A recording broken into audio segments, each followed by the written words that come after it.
हालांकि बहुत से सिख तो ये भी नहीं जानते थे कि खालिस्तान मूवमेंट है क्या, ये खालिस्तान होता क्या है, किसी को भी नहीं मालूम था। तब उसके बाद क्या हुआ कि है ना, कुछ पता नहीं था। तब अकाली दल के सामने क्या किया, कांग्रेस ने ना इसको टिकट दे दिया लाके कि है ना भिंडरवाले को आगे इलेक्शन में खड़ा होने के लिए।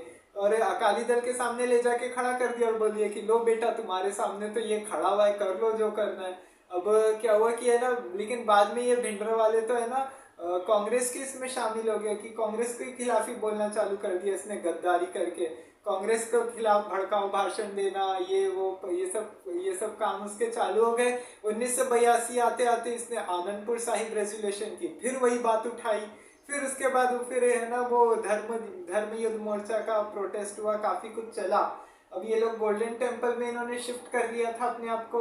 अब फिर उसके बाद क्या हुआ था कि है ना, लोकल पुलिस में तो इतना भिंडरा वाले का इतना ज्यादा खौफ था ना कि कोई भी है ना रात में है ना पंजाब में टहलता तक नहीं था दोस्तों, सोचिए।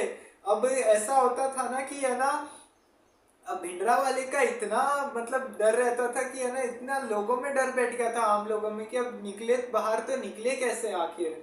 अब ये स्थिति हो गई थी। अब डीआईजी, पंजाब पुलिस के जो डीआईजी थे जनरल अवतार सिंह अटवाल, जब उनको भिंडरा वाले के फॉलोअर्स ने जब उनकी हत्या कर दी थी ना स्वर्ण मंदिर की सीढ़ियों पे, 2 घंटे तक कोई पुलिस वाला डेड बॉडी उनकी उठाने नहीं आया। सोचिए पुलिस भी कितना डरती थी।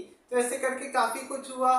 फिर है ना 1984 आते आते पंजाब के हालात बिगड़ते गए। फिर जून 1984 में ऑपरेशन ब्लू स्टार हुआ।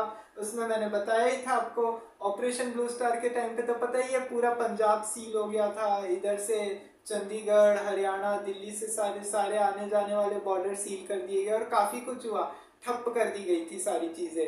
कम्युनल ब्लॉकेट लगाना, ये वो, ये सब काफी कुछ हुआ था। और हरमंदिर साहिब का ऑपरेशन ब्लू स्टार के बाद बहुत ज्यादा नुकसान हुआ था। अकाल तख्त जल गया, रिलीजियस स्क्रिप्चर्स जल गए, किताबें जल गई वहां की, ये वो, ये सब काफी नुकसान हुआ। फिर जगह जगह प्रोटेस्ट हुए। और ये ऑपरेशन ब्लू स्टार का आफ्टर मैथ यही हुआ कि है ना, इंदिरा गांधी की हत्या कर दी गई, उनके सिख बॉडीगार्ड्स ने कर दी थी।